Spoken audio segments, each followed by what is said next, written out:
Ruto. Samaila, I wanted you to jump in because But Mujuku, you speak Swahili?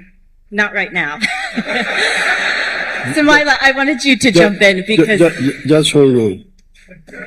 What is also new is that if you look at Uganda, the pool of scientists whom we have now, we didn't have them at independence. We now have people who can do anything.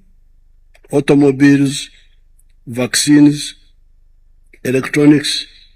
So although we are meandering, making mistakes, but also some capacity was being built. Education, knowledge. We've got a lot of scientists. There's nothing you cannot make.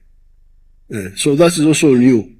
So it is capacity there, but what he's saying, the eyes to see the future workforce. Samaila, I wanted you to jump in. When you talk to global investors, is this regional cooperation, is that becoming a prerequisite? Because it seems like you've been speaking about this for quite some time, and it's seeming like now that we're getting government on board, this is actually starting to pick up steam and being the case for capital to actually be deployed. What are you hearing in your discussions? Very good question. I'd like to lean in on 2 points raised. I think the key point is leadership. Leadership is extremely important to whatever we want to achieve. And I want us to look at leadership not just, from a transaction that we want to do now, but maybe from a long-term perspective. We need to embrace the idea of thinking about the next 15, 20, 30 years when we're thinking about development.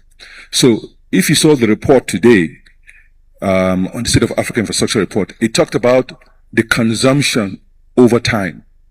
It says it's going to grow significantly. And since we know that consumption is going to grow significantly, it only makes sense to look at regional infrastructure, which is what is happening here.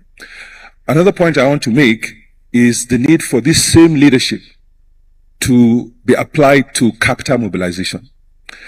I cannot emphasize that point enough, because Alhaji Aliko mentioned it. I mentioned it as well. And President mentioned it. He said, who pays the piper dictates the tune. Capital has always been one of those enablers for development, and we need to crack that code. And it's not so difficult. It's not so difficult because what we need to do is to look at what we have. Our research shows we have 4.4 trillion, over 600 billion with pension funds, over 400 billion with insurance funds. That's $1 trillion. And these are traditional long-term investors. So what we should be looking at is the regulation that prevents insurance companies from playing in other jurisdictions. The regulations that focus more on short-term treasury bill investments as opposed to long-term productive investments.